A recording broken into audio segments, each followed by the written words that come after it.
a des enfants qui ont connu trop tôt la face cruelle de l'homme. Julie et Mélissa, Elisabeth, Iliena, violées, torturées, assassinées par ceux que l'on appelle des pédophiles. Et pourtant de drames étalés au grand jour, combien de blessures enfouies et d'enfances détruites à jamais. L'initiative de la Marche Blanche veut aujourd'hui rendre imprescriptibles les actes de pornographie enfantine. Comme au Canada, le texte de l'initiative est précis. Les auteurs de crimes sexuels commis sur de jeunes enfants non encore entrés dans l'âge de la puberté peuvent être poursuivis par leurs victimes leur vie durant. Le gouvernement voudrait limiter les poursuites 15 ans encore, après la majorité des victimes, 33 ans, l'âge de l'oubli, si ce n'est du pardon. Le débat est difficile et ô combien glissant. Il oppose la raison au cœur, voire aux tripes. Comment en effet laisser une chance à un pervers qui a sali une vie innocente ? Pourtant, la Marche Blanche se retrouve bien seule dans son combat. Psychologues, juristes, politiques, à l'exception de l'UDC, s'opposent à l'initiative. La raison, face au sentiment, il faudra que les citoyens choisissent. Et pour les y aider, à un mois du vote populaire, Géraldine Savary, socialiste, opposée à l'initiative et son rôle n'est pas facile à tenir ce soir. Mieux vaut, par les temps qui courent, condamner les salaires des banquiers. Mais comment trancher dans ce débat si vos filles, Géraldine Savary, avaient connu l'indicible? Accepteriez-vous qu'à votre âge, 39 ans, elles ne puissent réclamer justice? Face à elle, Oscar Freisinger, conseiller national UDC Valais, les mauvaises langues lui font souvent un procès en populisme. Pas nous qui relevons que l'on a vu dans la rue Oscar Freisinger pour dénoncer les crimes pédophiles et Oscar à la manif, ça c'est plutôt rare. Mais que répond-il aux professionnels de l'enfance qui pour la plupart rejettent cette notion d'imprescriptibilité ?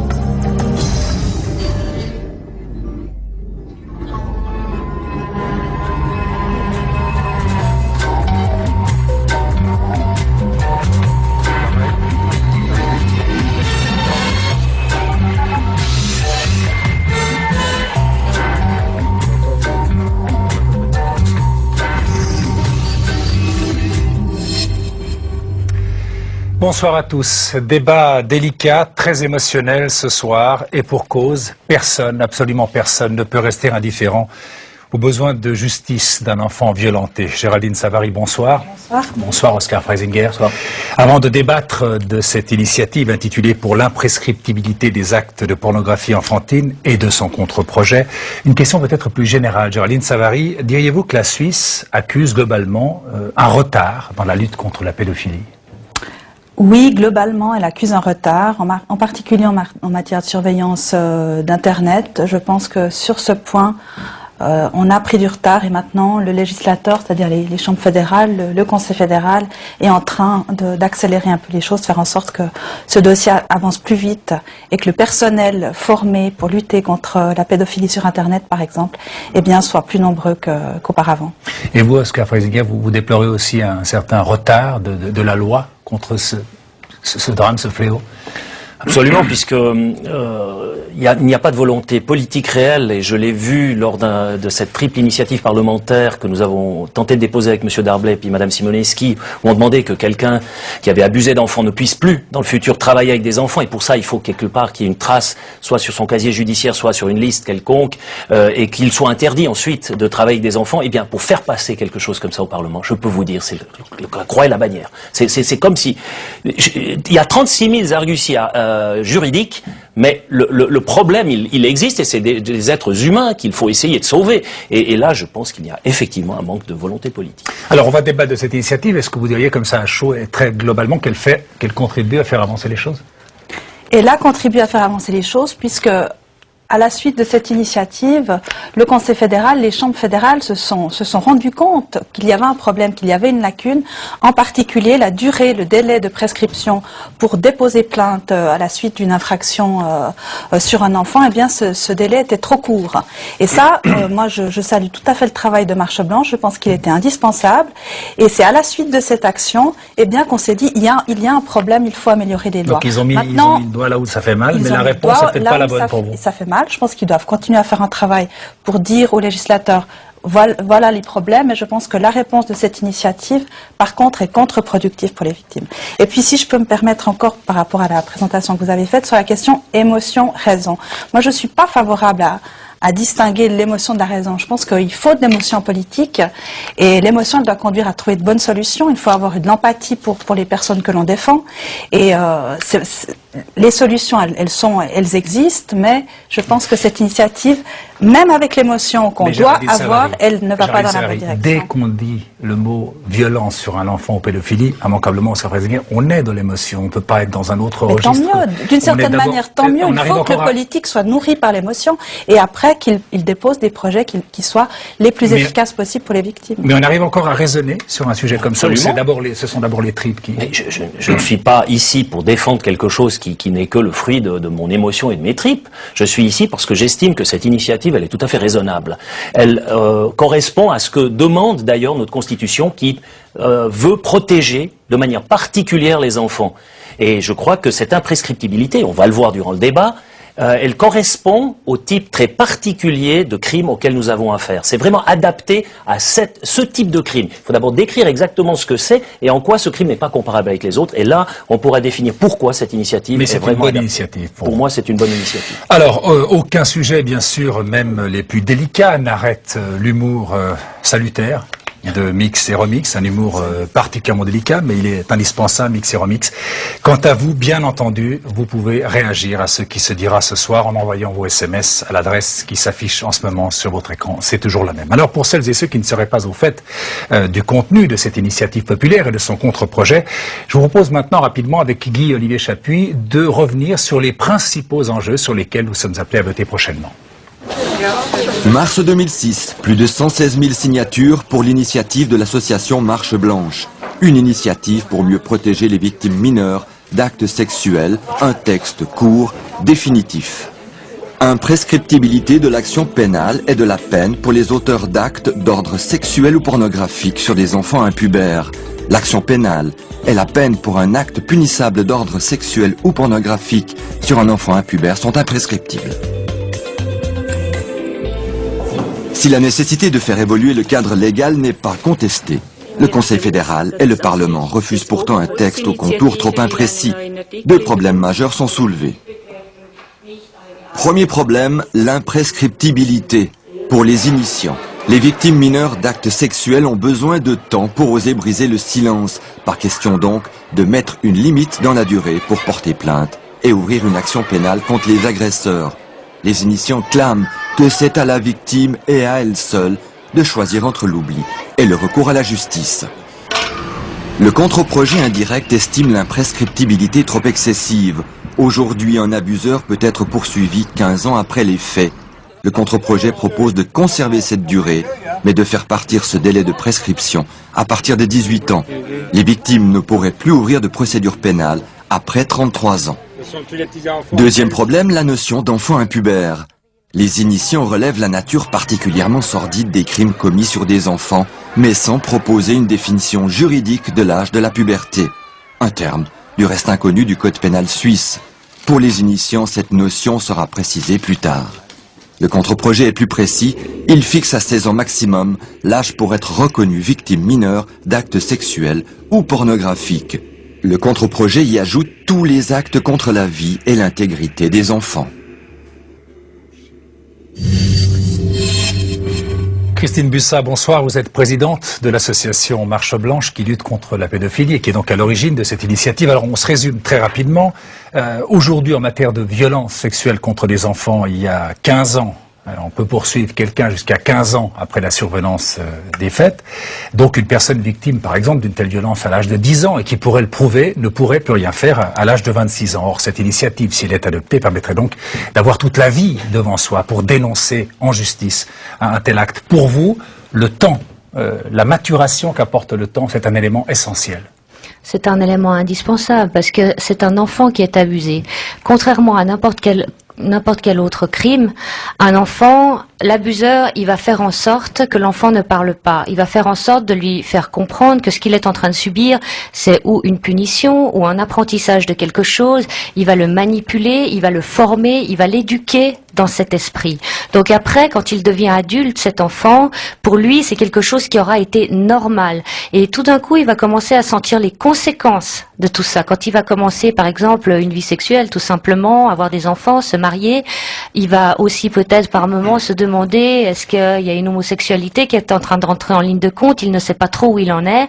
Il va falloir beaucoup de temps pour qu'il comprenne pourquoi il a ce mal-être. Et quand il comprend pourquoi il a ce mal-être, il va encore lui falloir beaucoup de temps pour décider qu'est-ce qu'il va faire. L'étape suivante, il va peut-être en parler à quelqu'un de son entourage. Et tout ça, ça prend plus que 15 ans. Ça prend bien plus que 15 ans. Surtout pour les hommes maintenant, c'est un problème qui est majeur parce que les hommes, on a en plus le problème de l'homosexualité qui rentre en ligne de compte. Et pour eux, jusqu'à l'âge de 40 ans, ils ne pensent pas à pleurer, ils n'ont pas le droit, ils doivent s'intégrer dans la société, ils doivent montrer qu'ils sont forts. Donc avant 35, ils ne parlent pas. Alors Géraldine Savary, au fond, la raison comme ça nous dit pourquoi ne pas laisser le plus de temps possible, tout le temps voulu pour une maturation, le temps d'une vie pour exiger justice. Vous savez, dans les années 80, on disait exactement l'inverse. Les thérapeutes, la justice, les spécialistes de ces questions nous disaient il faut que la plainte soit déposée le plus vite possible, donc que le délai de prescription soit le plus court possible pour que l'enfant puisse se reconstruire le plus vite possible. C'était vraiment excessif et maintenant on est dans une réflexion inverse, on dit il faut du temps. Et je pense que c'est juste de dire il faut du temps. Bien évidemment il faut du temps parce que l'enfant il est dans une situation de dépendance affective, économique, souvent avec la personne qui est son agresseur. Il n'ose pas déposer plainte, il ne se rend pas compte des fois qu'il est victime d'un abus. Toutes ces questions-là nécessitent une prise de conscience et c'est pour cette raison qu'on a discuté. Mais maintenant la vie, moi si vraiment je prends en compte la situation de la victime au mieux, quelle est la meilleure solution pour la victime et qu'on a une justice qui doit s'exercer, qui doit assurer, qui doit reconnaître la faute 20 ans, 30 ans ou 35 ans après l'abus, eh bien cette justice ne fonctionnera pas. Et ça, moi j'ai discuté avec un certain nombre de personnes qui sont dans ce domaine et qui disent c'est pas possible parce que les preuves sont pas possibles à démontrer et du coup la double blessure. Alors, on va parler plus loin de difficultés que ça représente pour la justice pour mener une véritable enquête. Mais j'aimerais qu'on reste. Le temps est l'ennemi de la justice et du coup aussi l'ennemi de la victime si le temps est beaucoup trop long. Mais j'aimerais qu'on reste sur cette notion du temps. Oscar Freisinger, est-ce qu'au fond avoir la vie devant soi pour pouvoir porter plainte, avant d'en arriver à la notion de justice, du travail de la justice, de l'enquête, est-ce que ça n'est pas une certaine manière aussi de garder sans cesse sous pression le bourreau, celui qui vous a fait du mal? Oui, j'espère bien. C'est ça aussi le rôle de... J'espère que c'est aussi quelque chose qui pourrait, à la fin aussi, permettre au bourreau peut-être de trouver une certaine forme de rédemption. Mais quand Madame Savary dit qu'il faut que la plainte soit déposée le plus vite possible, oui, mais il n'y a pas de cadavre. Le cadavre est intérieur. Cet enfant, il a la mort dans l'âme. Il n'y a pas un cadavre, il n'y a pas un mort extérieur, il n'y a pas de trace. C'est au fond de son cœur que ça se passe. Et toute sa vie, il va le porter avec lui. Il va peut-être sombrer dans les drogues, il va avoir de multiples problèmes. On le sait que dans tous ces problèmes de drogue, de problèmes multiples, de suicide et autres, il y a ce genre de problèmes qui, pour 90%, sont responsables. C'est très très fort comme influence. Alors, en plus de tout cela, il a un problème majeur. C'est la perte de confiance. Parce que c'est souvent des gens très proches, dans le milieu le plus proche qui abuse. Familial, on va en parler. Il a confiance dans ces personnes. Et cette confiance est trahie de la manière la plus honteuse. Avec, corollaire de cela, un sentiment de culpabilité terrible. La victime, l'enfant, se sent coupable. Il y a quelque chose de pas correct, c'est ce qui s'est passé, et quelque part il se sent coupable. Maintenant, l'abuseur d'enfant, lui, il va maintenir tout ce beau monde sous pression. Sa famille, les proches, il va maintenir l'omerta le plus possible. Et c'est des pressions terribles. Donc, vous imaginez l'enfant, à 18 ans, il est majeur, psychologiquement, le temps qu'il lui faut pour se libérer de cette emprise, pour enfin arriver peut-être, et on le sait, c'est généralement au milieu de la vie, vers 40, 45 ans comme ça, qu'on commence tout à coup à se dire c'est le moment ou jamais maintenant de régler ce problème. Mais toujours avec la possibilité de ne pas le faire. Donc ça reste, pour moi, ce qui est important, c'est qu'on n'impose pas, la victime a le choix. Si pour sa construction c'est nécessaire, eh bien le temps doit jouer pour la victime et non pas pour le violeur. Mais sur le constat, on est d'accord, le constat et la gravité du traumatisme, on est bien d'accord. Maintenant, à quoi sert la justice, excusez-moi de parler de ça, parce que c'est aussi important. À quoi sert la justice? Est-ce que c'est un instrument thérapeutique ou est-ce que c'est une reconnaissance de l'abus, de la faute? Si c'est une thérapie, on sait que ça ne l'est pas. Il y a des endroits spécialisés pour ça. La justice n'est pas une thérapie. Est-ce que c'est une reconnaissance de l'abus? Oui, c'est une reconnaissance de l'abus. Mais pour qu'il y ait reconnaissance de l'abus, il faut que la justice ait des instruments pour reconnaître cet abus. Et ce qui se passe dans la majorité des cas, malheureusement, c'est que plus le temps s'écoule et moins la justice peut exercer cette reconnaissance de l'abus et que la société reconnaisse l'abus. Et on a des témoignages de gens qui disent mais c'est terrible de mener même dans une prescription 10, 15, 20 ans avec des questions extrêmement précises, extrêmement humiliantes pour qu'à la fin le juge dise écoutez madame, monsieur, je ne peux pas reconnaître. La personne est grande et vaccinée, elle a pu choisir en connaissance de cause des risques possibles. Mais ça reste son choix. Parce que finalement, pour moi, je suis peut-être un grand naïf, mais la justice, c'est d'abord la quête de vérité. Parce que la quête de vérité est toujours salutaire. Et c'est ça aussi une des fonctions de la justice.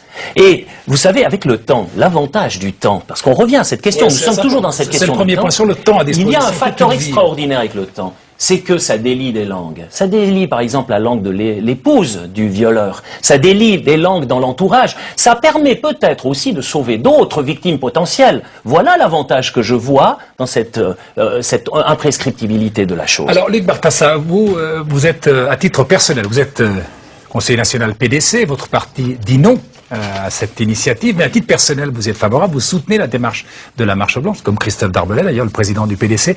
Et vous m'avez dit, en préparant cette émission, il ne faut pas oublier que dans le cercle familial, il faut du temps pour casser la chape de plomb, pour briser le silence. Vous pouvez revenir rapidement là-dessus, s'il vous plaît? Exactement. On sait, d'après les statistiques qui ont été émises, que 50% des cas des gens abusés se passent dans le cercle familial ou élargi au voisinage.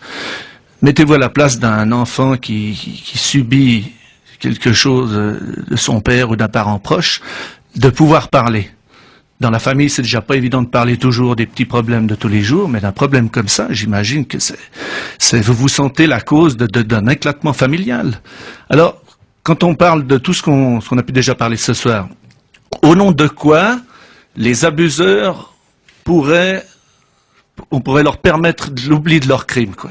Ce qu'il faut regarder, c'est que ces victimes-là, c'est à perpétuité qu'elles sont condamnées à vivre avec ces souffrances sans pouvoir obtenir justice. On bâillonne les gens à 33 ans, alors que c'est justement dans ce laps de temps, entre 30 et 45 ans, que souvent, et les témoignages abondent dans ce sens, que souvent les gens puissent parler. Surtout quand c'est des enfants qui ont affaire carrément avec leurs parents, leur oncle, ou carrément le voisin avec qui la famille avait certaines attaches. Je précise, parce que vous avez employé l'âge de 33 ans, pour ceux qui ne seraient pas encore très au fait du sujet, c'est que donc, si l'initiative passe, on aura toute la vie, si c'est le contre-projet qui passe, ce sera 15 ans depuis la majorité, c'est-à-dire 18 et 15, ça permettrait d'aller jusqu'à 33 ans. Géraldine Serrueil, qu'est-ce que vous répondez à cette omerta? On va revenir sur la justice tout de suite, mais sur l'omerta, le temps qu'il faut pour briser l'omerta dans la famille, où parfois les gens vous mettent véritablement, font un chantage affectif. On est tout à fait d'accord avec ça. C'est pour cette raison que la plupart des pays d'ailleurs européens disent ça commence à 18 ans, la prescription plus les 15 ans commence à 18 ans parce que c'est le moment où l'enfant peut avoir une autonomie,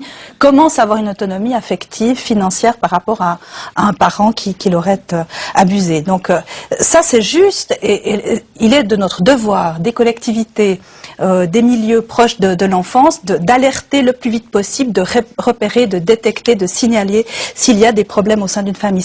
On a une immense responsabilité pour le faire. Maintenant, sur la question de Monsieur Bartassa, donc on est d'accord avec ça.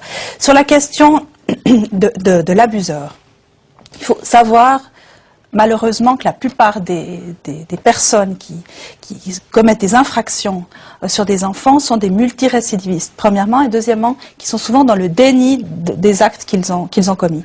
Donc les multirécidivistes, c'est clair que la justice, la prescription, pour eux, ne va pas tomber, parce qu'au fond, les victimes se succèdent malheureusement. Eh bien, ils sont toujours dans la perversion. Il y a des victimes, malheureusement, qui peuvent porter plainte. Les personnes qui sont touchées par l'initiative, ça serait des situations où un abuseur a abusé une fois dans sa vie et 20 ans, 30 ans se passent sans qu'il n'abuse à nouveau d'un enfant. Et là, à nouveau, je répète ce que j'ai dit tout à l'heure, la justice a d'énormes difficultés à pouvoir exercer la sanction parce qu'il n'y a plus de témoins oculaires, plus de preuves, et c'est le seul témoignage de la personne. Christian Lucher, vous êtes conseiller national libéral, vous êtes aussi avocat. Je vous pose la question, parce que c'est une question qu'on se pose aussi. On peut comprendre aisément qu'il faille du temps pour accéder à ce vécu traumatisant, mais là aussi, une simple question de bon sens, conduire une enquête 10, 15, 20, 30, 35 ans après les faits, est-ce que ça n'est pas mission impossible? Je pose la question. C'est bien tout le problème, et on peut d'ailleurs se demander dans quelle mesure cette initiative n'est pas un cadeau empoisonné aux personnes que l'on entend protéger. Pourquoi? Parce que au fur et à mesure que le temps s'écoule, les preuves dépérissent, les témoignages sont de plus en plus fragiles, et finalement, le souvenir s'estompe, les expertises ne sont plus possibles, de sorte que... On pourrait vous dire aussi qu'avec le temps peuvent surgir de nouveaux éléments pour une enquête. Alors, d'une manière générale, il est néanmoins démontré que d'une manière générale, avec le temps, la mémoire se fragilise. Et donc, c'est un mauvais message que l'on donne aux victimes. D'une part, c'est également un mauvais message qu'on donne à la justice. Géraldine Savary l'a dit tout à l'heure, il y a à peine 20 ans, on considérait qu'il fallait déposer plainte très rapidement, notamment pour que la justice soit forcée d'instruire rapidement, parce que lorsqu'on instruit rapidement, eh bien, les preuves sont plus fraîches. Et alors aujourd'hui, plus on attend, plus en réalité le risque d'erreur judiciaire existe, et finalement, au profit de qui existe ce risque d'erreur judiciaire? Au profit de l'accusé, et finalement au détriment de la victime. Parce que dans tous nos systèmes judiciaires modernes, et je crois que ça personne ne le conteste, le doute profite à l'accusé. Donc imaginez-vous une personne qui a fait l'objet de violences sexuelles durant son enfance, qui est donc une première fois victime et qui, des années plus tard, beaucoup trop tard, dépose une plainte. Cette personne risque d'être punie une deuxième fois parce qu'elle va devoir vivre le moment épouvantable de l'acquittement de son bourreau. Eh bien, on va poser la question à quelqu'un qui a vécu un drame pareil, et je le remercie d'être venu. Pierre-Alain Ianni, bonsoir. Bonsoir. Je sais que ça n'est pas facile pour vous de venir parler de votre histoire comme ça, et je vous remercie infiniment de venir le faire. Vous avez subi, vous, enfant, une violence sexuelle, sans rentrer dans les détails, vous aviez quel âge? Entre 8 et 11 ans, par mon professeur de musique.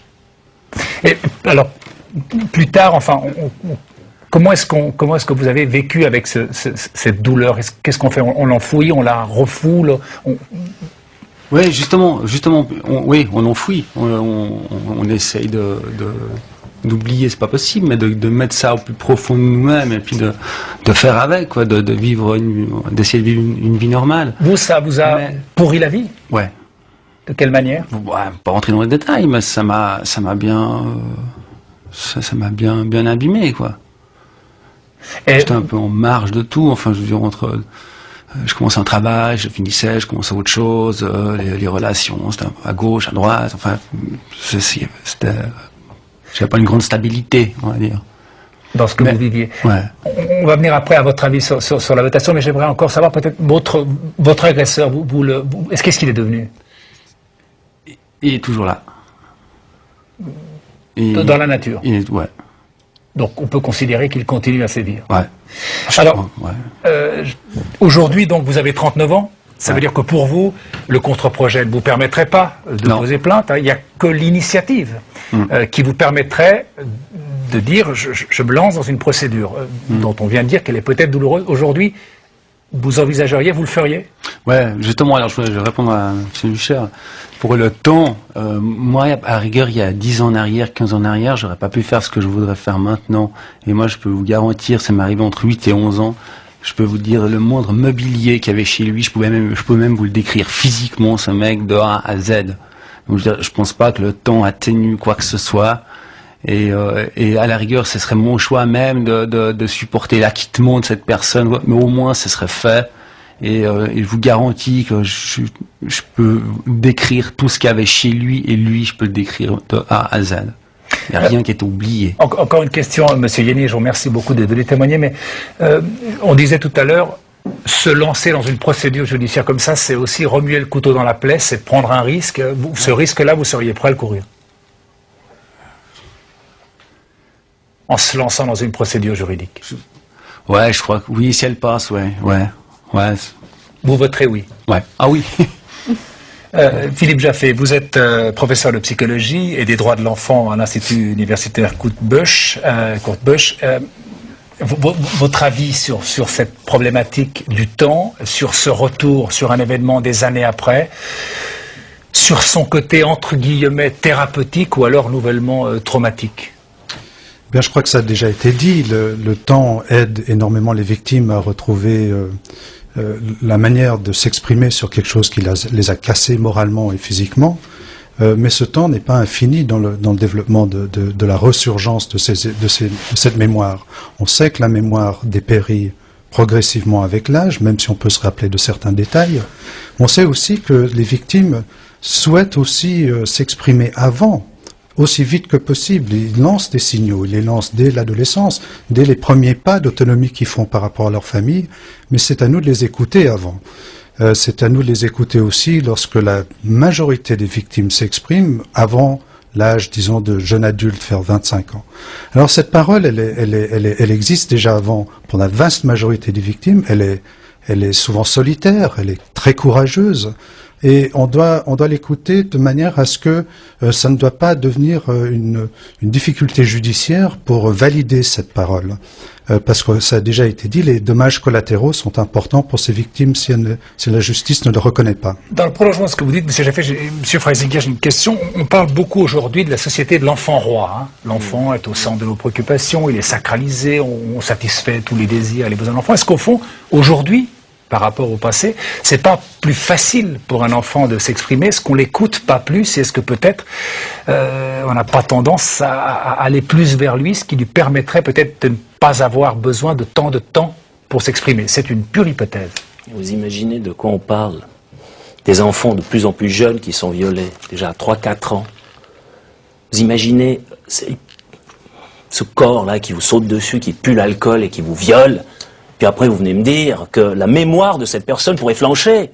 Non, mais on rigole. Flanche jamais cette mémoire. Ça, c'est là, puis jusqu'à la fin des jours. Alors c'est pour cette raison qu'il n'y a pas d'imprescriptibilité de la douleur. Je ne vois pas pourquoi il y en aurait une pour le criminel. C'est ça, c'est aussi simple que ça. C'est ou bien.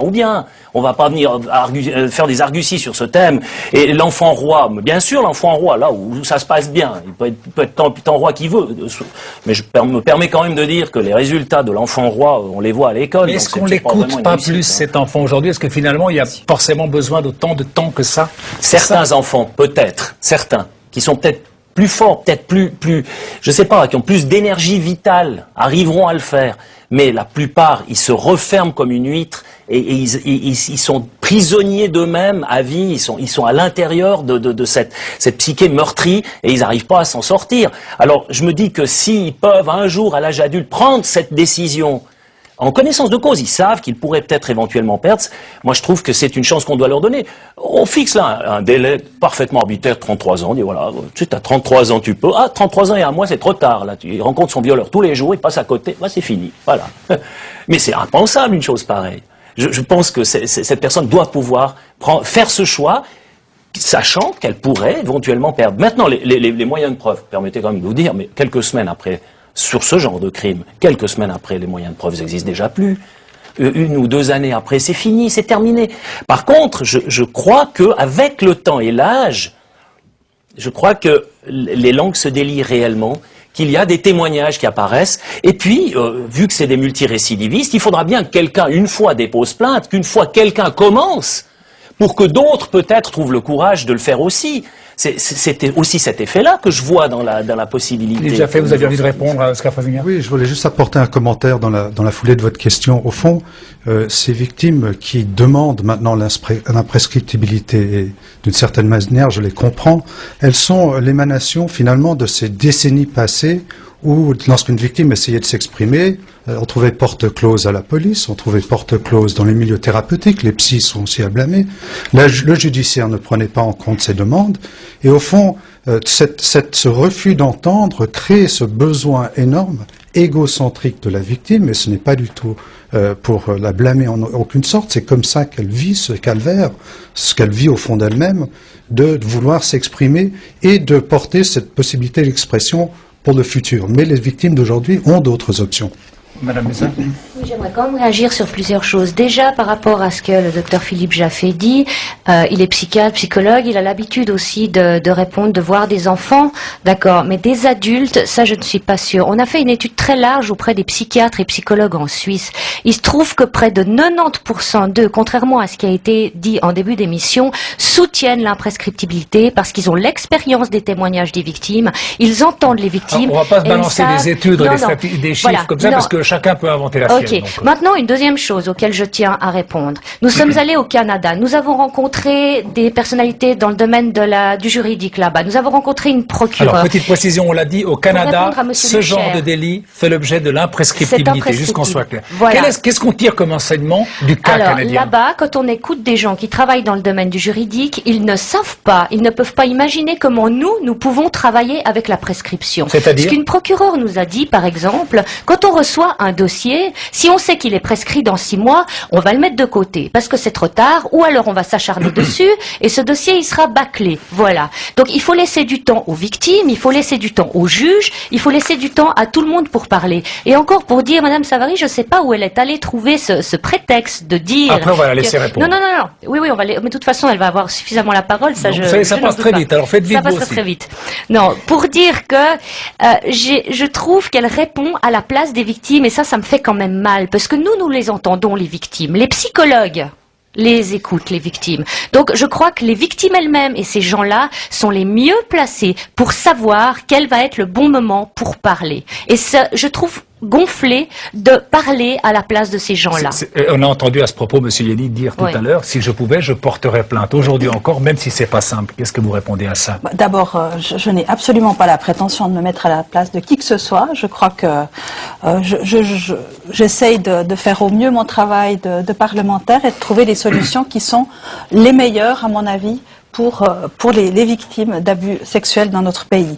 Et vous avez une réponse, le Parlement en a une, le Conseil fédéral en a une, un certain nombre de personnes soutiennent ces propositions, on en débat tranquillement, sereinement, sans dire l'un a raison, parce qu'il est plus du côté des victimes que de l'autre. Je crois que là aussi, moi je respecte tout à fait votre démarche, il faut aussi respecter la démarche parlementaire pour laquelle vous n'êtes pas d'accord. Mais je pense qu'il est utile d'écouter des gens qui ont l'expérience de l'imprescriptibilité et de mettre en avant leurs avis. Je crois le parlementaire a aussi écouté des gens, travailler, discuter avec un certain nombre de personnes, y compris des victimes, y compris des juges, y compris des psychologues. Tout ce travail, nous l'avons fait. Je ne le pense pas. Vous ne le pensez pas, mais enfin...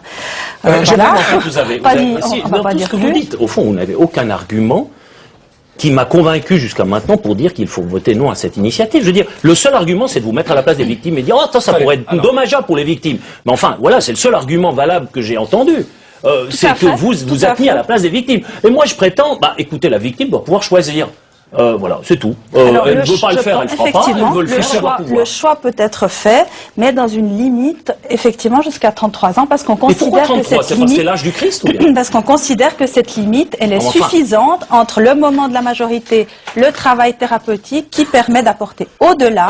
Le travail de la justice peut pas se faire, ce qui ne veut pas dire que le travail sur le traumatisme ne doit pas se faire, ni que la plainte ne doit pas être déposée. Mais je crois que si on veut aller devant des tribunaux, il faut que la justice puisse s'exercer pour la victime et pour reconnaître l'abus. C'est simplement la question que je pose. Si 15 ans après, 20 ans après, 30 ans après, ça revient bien au même. Ça revient au même. Au niveau des moyens de preuve. Écoutez aussi les professionnels sur cette question. Sans du tout nier la légitimité de la démarche de Marche Blanche, il faut tout de même relever que certaines associations, et non des moindres, sont contre cette initiative. Notamment, c'est le cas de l'association suisse de la protection de l'enfant. C'est quand même pas rien.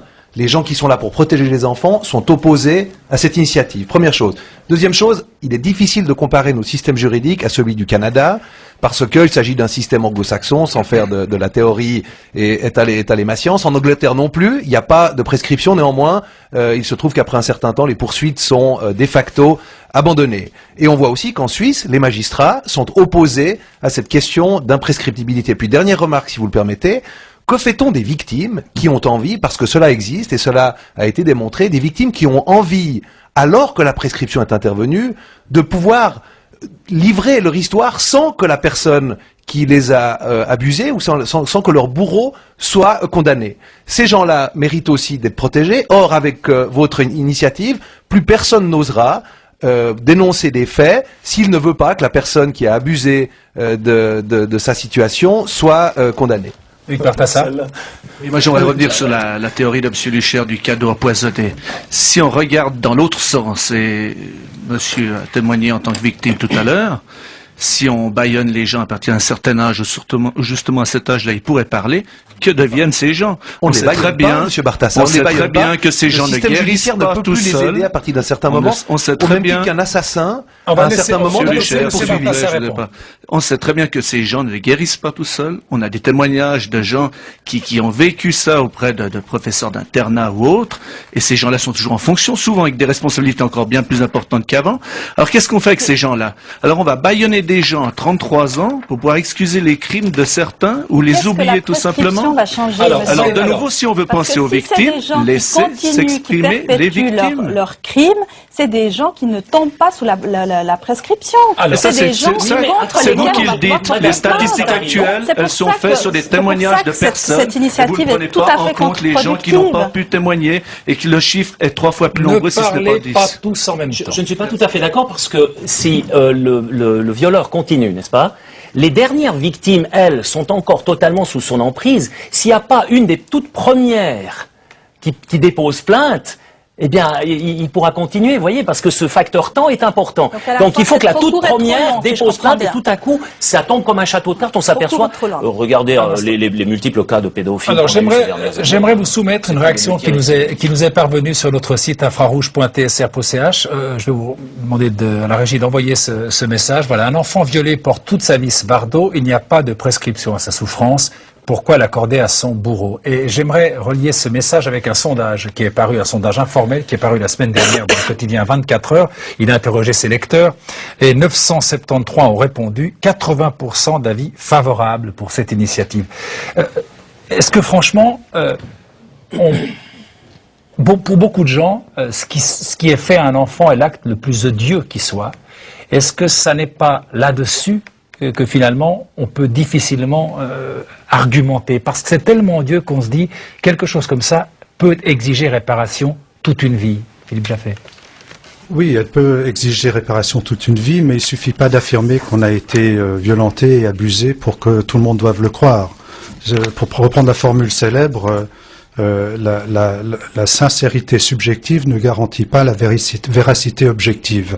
Et la justice doit travailler de manière sereine en évaluant la parole fragile qui est un pauvre outil judiciaire. C'est souvent la seule preuve, entre guillemets, qui existe. Et ces victimes, encore une fois, si elles ne sont pas reconnues par la suite, vont souvent être encore plus désillusionnés. Et c'est là toute la justice qui en souffre, au fond. Ils auront pu faire un choix. Ils auront pu faire un choix. Pierre-Alain Guédy, vous avez envie de dire quelque chose à ce stade? Ouais, bah c'est ce que M. Ferdinand a dit, c'est le choix. Je veux dire, ça rigueur, là, je parle pour moi, ça me regarde. Je veux dire, si... Mais je pense que le choix, effectivement, doit être accordé. On peut s'exprimer d'autres manières. Et c'est un peu ce que je reproche aussi à l'initiative. C'est que finalement, on peut réfléchir à d'autres alternatives complémentaires à la justice. Lesquelles Par exemple, je pense à des commissions judiciaires qui pourraient entendre des victimes en leur expliquant bien clairement qu'il n'y aurait pas suffisamment de preuves pour poursuivre pénalement et condamner quelqu'un. Mais si les victimes exigent réparation en justice, qui pourrait exiger que l'auteur soit comparaisse, qu'il ait au moins l'opportunité d'avouer ou de reconnaître ce qu'il a fait, parce que Polder, à cause de ce temps qui passe, il s'enferme dans son mutisme et son déni, et la victime n'aura pas gain de cause. Donc d'une certaine manière, il y a des alternatives auxquelles on peut aussi imaginer. Je crois qu'en parlant de preuves, justement, donc les opposants ont l'air de dire que le manque de preuves avec le temps, mais c'est ce qu'on nous a expliqué dans les pays où l'imprescriptibilité est déjà existante, c'est que les preuves arrivent avec le temps, parce que les seules preuves sont les témoignages. Et comme disait Oscar Freire, ce sont les langues qui se délient. Et c'est quand un est capable de parler que les autres vont parler aussi, qui vont témoigner pour amener ces preuves. Ces preuves n'auraient pas pu être existantes à l'âge de 22 ou 25 ans. Ça, c'est du 33. Concret. Ça, c'est du... Oui, ça va être 33, d'accord, c'est le contre-projet. Mais je veux dire, ça, c'est du concret. Donc, juridiquement, vous ne pouvez rien dire là contre. Alors, une petite question. J'aimerais qu'on s'arrête un moment sur la leçon de prescription. Très rapidement avec vous, qui êtes avocat, Christian Lucher. Sur quoi se fonde le principe de la prescription? Est-ce que c'est un principe sacro-saint dans le droit? C'est en tout cas un principe sacro-saint dans le droit continental chez nous. Une fois de plus, en droit anglo-saxon, il n'existe pas, mais on y remédie différemment. On considère effectivement qu'au bout d'un certain nombre d'années, l'État n'a plus le devoir, qu'il n'y a plus de nécessité sociale de poursuivre la victime d'une infraction. C'est valable pour toutes les infractions du code pénal, à l'exception de quelques-unes qui sont des crimes de masse, le génocide par exemple, les crimes de guerre, les actes terroristes pour lesquels on considère effectivement que ce sont des crimes qui s'inscrivent dans la mémoire collective. En revanche, pour tous les crimes individuels... Quelle est la prescription pour un meurtre? Alors, pour un meurtre, sauf erreur, c'est 30 ans. Ça signifie que si quelqu'un vient sur ce plateau ce soir et tue 4 ou 5 personnes et qu'il commet un assassinat, la prescription serait de 30 ans. En revanche, si l'initiative est acceptée, si une personne, parce que l'initiative n'est pas très claire en réalité, si une personne possède du matériel pédopornographique sur son ordinateur, elle pourrait être poursuivie toute sa vie. Et c'est ça qui ne va pas. Il y a un problème de gradation de la prescription. Le crime le plus grave individuel du code pénal, c'est l'assassinat. Il se prescrit par 30 ans. Lors de l'initiative pour l'internement à vie des criminels dangereux, on avait le même type de réponse. C'est-à-dire, ouais, alors juridiquement, c'est pas possible. On s'est aperçu que le peuple a voté, a dit oui, nous le voulons. Et le Parlement s'est prononcé une deuxième fois. On a dû revoter pour savoir si on allait respecter la volonté du souverain, ce qui a été le cas. Et ensuite, les juristes, et nous avons d'éminents juristes au Parlement par exemple, s'y sont mis, ont élaboré un texte qui est tout à fait faisable. Je crois qu'ici également, l'initiative, c'est un texte très court, c'est 2 phrases qui montrent très clairement une intention. Comment nous allons habiller cela juridiquement ensuite? Là, je vous fais confiance, je ne suis pas juriste, je compte sur vous, mais vous le ferez très bien. Et vous, une fois que le peuple se sera exprimé, et je pense qu'il s'exprimera pour cette initiative, eh bien, les juristes trouveront le moyen pour que cette volonté se trouve son langage adapté au niveau juridique. Alors, inutile de vous dire que depuis une semaine, depuis que nous avons parlé de ce débat sur notre site, nous avons reçu beaucoup de réactions, beaucoup de téléphones, et je vous propose maintenant, avec la voix de Magali Rochat, d'écouter le témoignage d'une femme qui nous a contactés et qui nous a dit « J'ai envie de dire quelque chose d'important par rapport à ce débat, car j'ai été victime de ce genre d'abus. » Je vous propose d'écouter ce témoignage par Magali Rochat, et puis ça me permettra de vous poser une question derrière. On l'écoute. J'ai 54 ans et dès l'âge de 7 ans, j'ai été victime durant 9 ans d'abus sexuels de la part de mon père, qui me disait que c'était un secret entre nous. Le sujet a longtemps été tabou et durant de nombreuses années, je n'ai pas eu la possibilité de dénoncer mon père. Or, la guérison ne peut être réelle que si elle s'accompagne d'une reconnaissance devant la justice. Pour qu'il y ait réparation, il faut que justice soit rendue. Le pardon, s'il y en a un, n'est possible qu'après la justice. Et si la loi me le permettait, je porterais plainte aujourd'hui encore. Alors ce témoignage appelle 2 questions et j'ai demandé un peu à tout le monde de répondre, mais rapidement parce que le temps passe. La première, au fond, est-ce que s'il y a imprescriptibilité, ça veut dire qu'il n'y a pas de pardon, qu'on traquera tout le temps, que le pardon n'est pas possible? Et la seconde, si l'on admet une prescription, est-ce que ça n'est pas laisser une échappatoire au coupable? Alors la dame a été très claire, elle a dit il peut y avoir pardon, mais après que justice ait été faite. Après, il y a le pardon.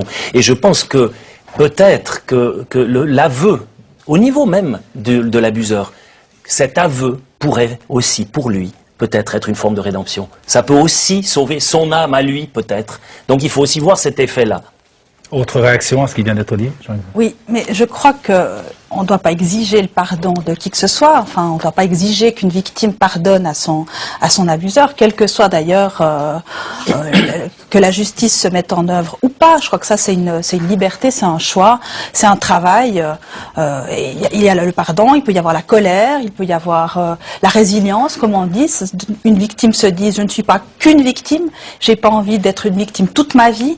Donc à un moment donné, j'arrête d'être une victime et je vais de l'avant, je tourne de la page. Ce que certains thérapeutes disent d'ailleurs en disant, s'il y a l'imprescriptibilité, on ne tourne jamais la page. Tous les jours, on dit, est-ce que je vais porter plainte? Est-ce que c'est le moment de porter plainte? Et au fond, on reste dans ce statut de victime en permanence, alors que, et ça serait au fond comme si l'abuseur nous avait poussé dans un statut de victime et on ne serait plus que ça. Moi, j'ai aussi des gens qui m'ont écrit pour me dire ça à la suite du débat qu'on avait eu sur regrette vivement de ne plus pouvoir déposer plainte. Tout à fait, bien sûr. Qu'est-ce que vous dites de ce qui se dit?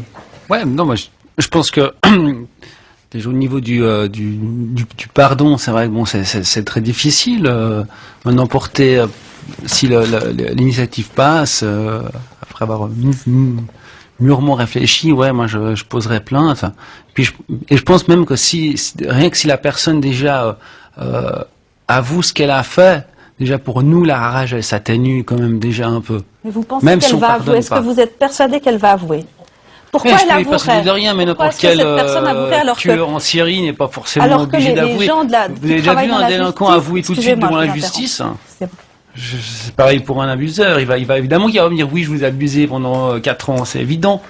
Mais s'il le reconnaît, déjà au moins la rage elle s'atténue un peu. Disons des victimes aussi qui ont témoigné dans les témoignages qu'on a reçus nous disent aussi, ben voilà, j'ai déposé plainte, j'attendais que la justice m'accueille, accueille cette plainte, accueille cette souffrance que j'ai eue pendant ces années-là. Et le résultat quand même, c'est que dans la plupart des cas, l'abuseur ne reconnaît pas sa faute. Il est dans le déni de la faute.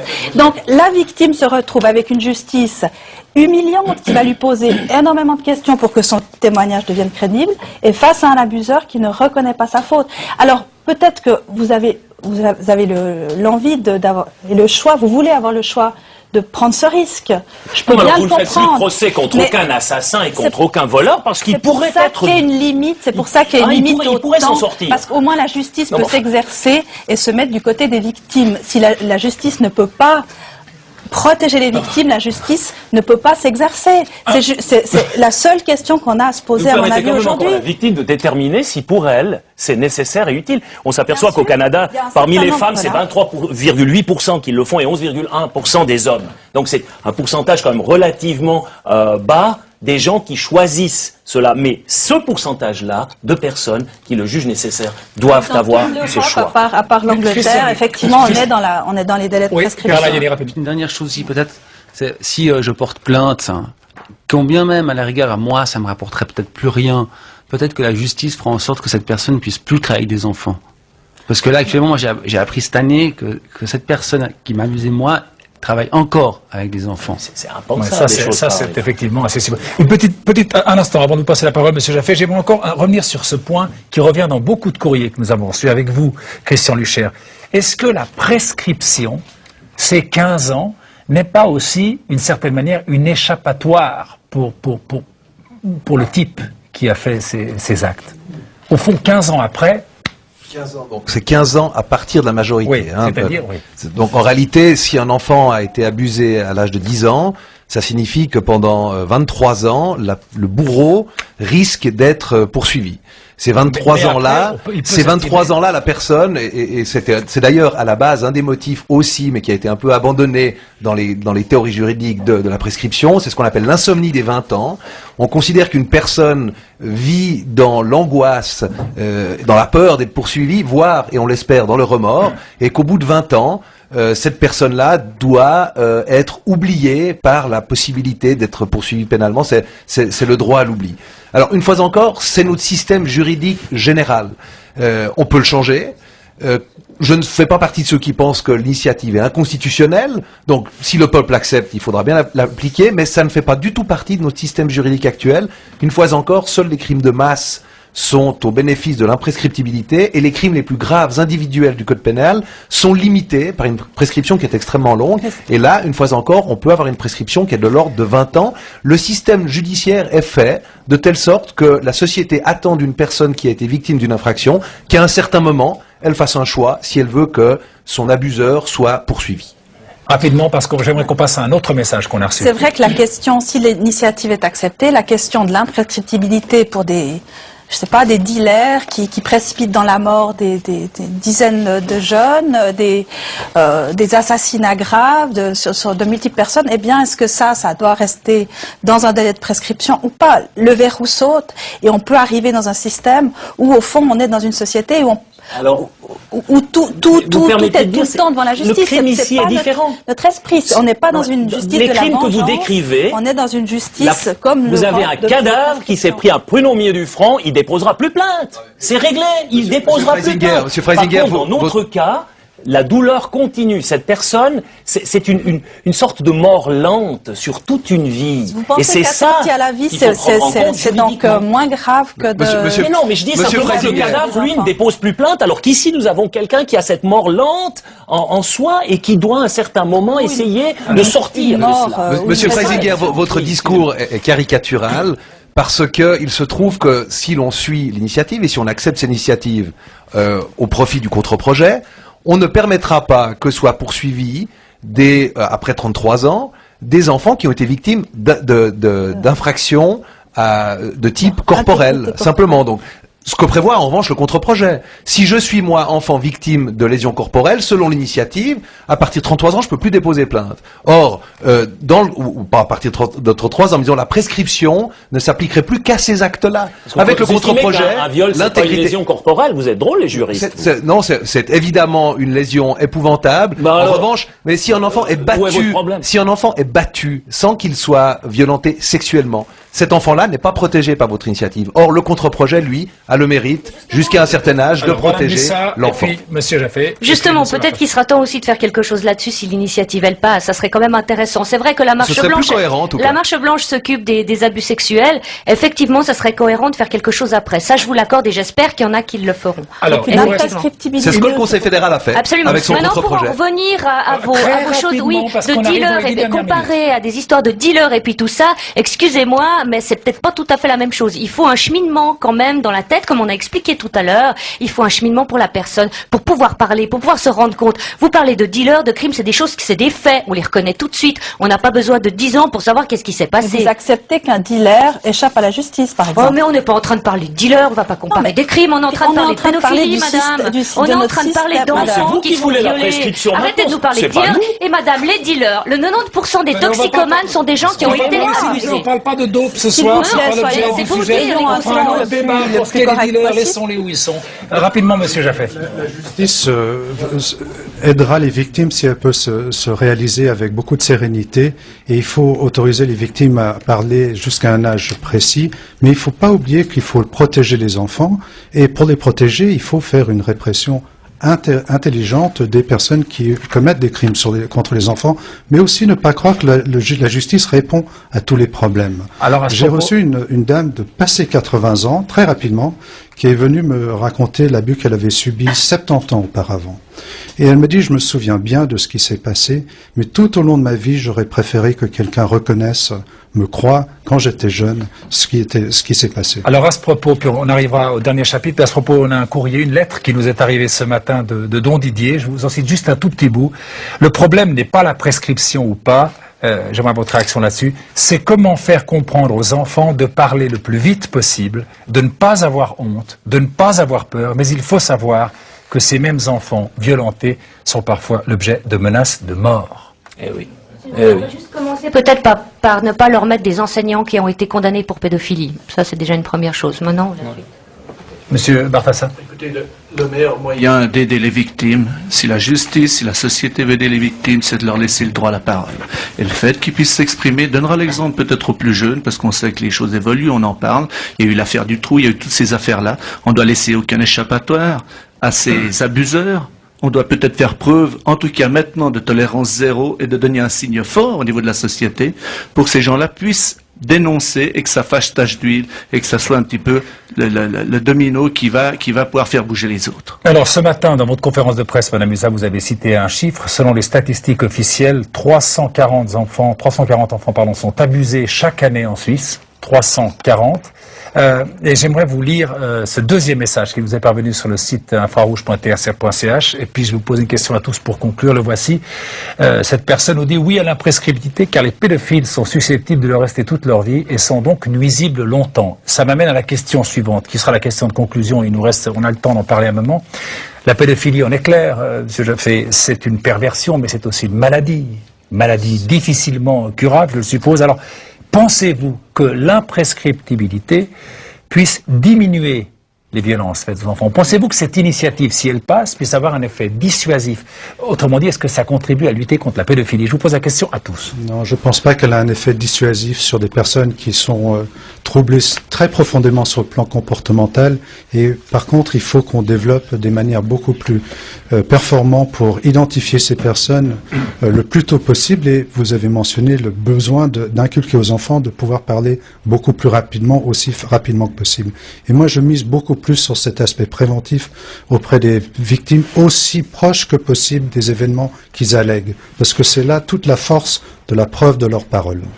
Madame Lussat, effet dissuasif, Alors, cette effet initiative, elle va contribuer à lutter contre la pédophilie? Effet dissuasif ou pas, peut-être, peut-être pas. Je crois que peu importe. Le résultat, il est mathématique, il y aura moins de victimes. C'est tout ce qu'on veut. Pas d'accord avec ça Je doute qu'il y ait moins de victimes. La question est un peu la même que celle qui se pose à propos de la peine de mort. Est-ce que la peine de mort réduit le nombre de crimes? La réponse est non, parce que les criminels ne sont absolument pas sensibles à la peine menace. Dans le domaine qui nous occupe aujourd'hui, ce sont des gens qui en général sont mus par des pulsions, et au moment où ils font ces actes abominables, ils se posent pas la question de savoir s'ils vont pouvoir être poursuivis toute leur vie ou non. Donc moins de victimes, je ne pense pas. Peut-être plus de personnes poursuivies, et peut-être plus de victimes qui, sur le long terme, seront frustrées parce que 30 ou 40 ans plus tard, il ne sera plus possible de réunir les preuves. Alors, attendez, on va vite laisser répondre M. Yeni, puis après ce sera autour des deux débats. Mais justement, non, je pense que si cette initiative passe, évidemment il y aura moins de victimes. Moi je prends mon cas, j'apprends cette année qu'il bosse encore avec des enfants. S'il est condamné, il va en prison. S'il y va, ça en fera un de moins, ça fera des enfants en moins qui seront. Et puis quant aux pulsions, j'en sais rien, je veux dire, un homo aime les hommes, c'est normal, un hétéro aime les femmes, c'est normal. Malheureusement, un pédo, il aime les enfants, pour lui c'est normal, il changera jamais. Vous pouvez faire ce que vous voulez, il changera jamais.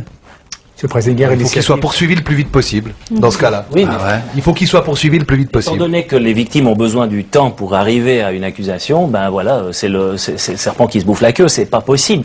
Moi, je pense pas qu'il y ait un effet dissuasif sur les pédocriminels directs. Par contre, le fait que des victimes parlent, le fait que des accusations apparaissent, ça peut sauver d'autres. C'est-à-dire que ça a un effet dissuasif où ça sauve d'autres personnes. Chaque victime qui parle peut en sauver quelques-unes du même destin, et c'est ça qui est le plus important pour moi. C'est vrai ? Oui, très rapidement, deux choses. Pour les victimes, je pense que la question de signaler le plus vite possible des enfants qui sont manifestement abusés ou qui sont victimes d'infractions sur leur intégrité physique ou corporelle, ça me paraît central. Et si je cite, je citerai le canton de Vaud, mon canton, qui maintenant contraint tout personnel, infirmier, éducateur, enseignants, etc., à signaler, ils ont le devoir de signaler au service de protection de la jeunesse s'il y a un doute, un risque manifeste d'abus. La deuxième chose concernant les agresseurs, je crois que ça a été dit, la question de la récidive, la question du fait que c'est une maladie, c'est un état au fond qui ne se guérit pas ou très difficilement. Je crois que ça doit vraiment très pris au sérieux. Et moi, je soutiens les propositions qui ont été faites. D'ailleurs, aussi nous les avons reposées, de dire les interdictions professionnelles. Un juge pourrait décréter une interdiction d'activité professionnelle pour quelqu'un qui a été condamné. Je pense que ça me paraît. Commission ont refusé, vous avez voté contre. Non, vous avez voté contre, c'est la meilleure. C'est l'hôpital qui se fout de la charité. Je vous ai... Monsieur Sommaruga, s'il vous plaît, s'est battu contre, Madame Savary. Alors, donc, je suis au Conseil des États, pour ceux qui ne savent pas. Au Conseil des États, c'est le Parti démocrate chrétien, l'UDC, le Parti radical, qui a refusé ces propositions. Moi, j'ai essayé de les défendre en commission. Malheureusement, ça a été très clair. Enfin, je suis désolée de vous le dire. Et à la suite de ça, moi, je le regrettais quant à moi, et on a travaillé pour que dans la commission du Conseil national revienne une proposition pour dire le juge, tout à fait. Qui a déposé cette proposition, monsieur? Un socialiste? On va pas faire de la politique Alors, politique. On a pu s'allier à Monsieur Jozic, qui lui est un socialiste intelligent, ça existe. Politicienne, pas de politique politicienne. Il nous reste, s'il vous plaît, on n'est pas dans un stade. Et que maintenant, si je peux juste terminer là-dessus, et que maintenant cette proposition, moi je la défendrai au Conseil des États, comme d'ailleurs je l'ai fait jusqu'à maintenant, pour qu'il y ait une possibilité d'interdiction professionnelle, qu'un juge puisse décréter une interdiction professionnelle, qu'il n'y ait pas de rencontre entre l'abuseur et l'enfant. Il nous reste une minute pour conclure. Très rapidement, Monsieur Freisinger, pourquoi voterez-vous oui à l'initiative et non au contre-projet? Pour deux raisons. La première raison, c'est que dès lors où la souffrance d'un individu n'a pas de prescription, eh bien, je ne vois pas pourquoi le criminel, lui, en aurait une. Ça doit profiter à la victime et pas au violeur. Et puis, la deuxième chose, c'est que, finalement, avec le temps, la victime évolue, le violeur évolue, et peut-être qu'au bout de ce long processus, ça pourrait peut-être sauver les deux. C'est peut-être cet espoir-là qui ferait que je voterai pour. Et vous, Madame Savary, pourquoi voterez-vous non à l'initiative et oui au contre-projet? Alors,